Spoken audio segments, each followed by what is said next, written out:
Hi అండి. మా పాప నా కోసం ఒక చిన్న మట్టి పొయ్యినైతే తయారు చేసిందండి. చూడండి ఎంత క్యూట్‌గా ఉంది గదా! పొయ్యయితే. భలే హ్యాపీగా అయితే అనిపించిందండి నాకు. అయితే ఈ పొయ్యి నెక్స్ట్ డేకైతే ఏమైందో మీరే చూడండి ఒకసారి. ఇలా మొత్తం ఏంటో గాని అన్నీ పగుళ్ళొచ్చేసాయండి. నేనైతే ఎప్పటినుంచో అనుకుంటున్నాననమాట. టెర్రస్ పైన ఇలా చిన్న మట్టి పొయ్యి పెట్టుకొని అప్పుడప్పుడు ఏదైనా చిన్నగా వంట చేసుకుందాము అనేసి. అయితే నేను కొనడానికి వెళ్ళలేదు. ఇదైతే ఇరిగిపోయిన కుండీ అనమాట. ఈ కుండీతోని మా పాప అయితే ఇలాగా పొయ్యినైతే తయారు చేసింది. నాకది చూసినప్పుడు భలే హ్యాపీగా అనిపించింది గానీ, మొత్తం అంతా ఇలా పగిలిపోయాకైతే చాలా బాధగా అనిపించింది. ఇంకా ఏంటిది ఇలా ఇరిగిపోయింది అనుకున్నాము. అయితే సరే అనేసి ఇంకా అమ్మకి ఫోన్ చేసి అడిగామనమాట. అడిగితే తనేం చెప్పిందంటే, మట్టి పొయ్య చేసిన తర్వాతంట మనం ఆ పొయ్యిలోని మంట అయితే పెట్టాలంటండి. అప్పుడే పొయ్యయితే బావుంటుందంట. లేకపోతే పొయ్యయితే చెవిటిదైపోతది అనేసి చెప్పింది.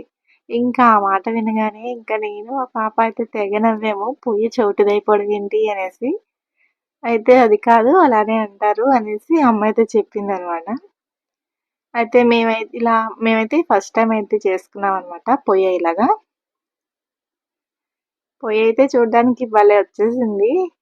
చాలా బావుంది గానీ, ఇలా పగిలిపోగానే చాలా బాధ అనిపించిందండి. ఇంకా మా పాప మళ్ళీ అయితే కొంచెం మట్టినైతే కలుపుకొని దాన్ని బాగా నానబెట్టి, మళ్ళీ ఇలా ప్యాచ్ వర్క్ అయితే చేస్తుందనమాట.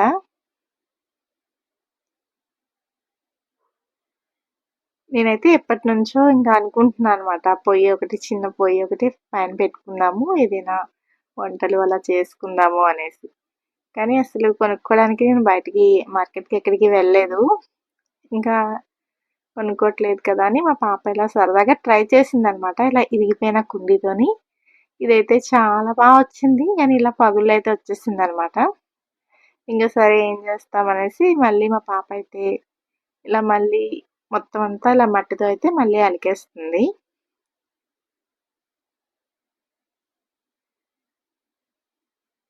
ఇలా ఫస్ట్ టైమే చేసింది. కానీ చాలా వచ్చిందండి పొయ్య. మేమంతా హ్యాపీగా ఫీల్ అయ్యేలోపు ఇలా ఉదయానికంతా చూసేసరికి ఇలా ఫుల్‌గా పగిలిపోయిందనమాట.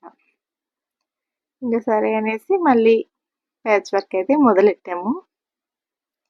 ఇది కూడా మళ్ళీ మా పాపే చేసిందనమాట. ఇలా ఇరిగిపోయిన కుండీ ఒకటి ఖాళీగా అలా ఉంది కదా! దీని మీద ట్రై చేద్దాం అనేసి అన్నది.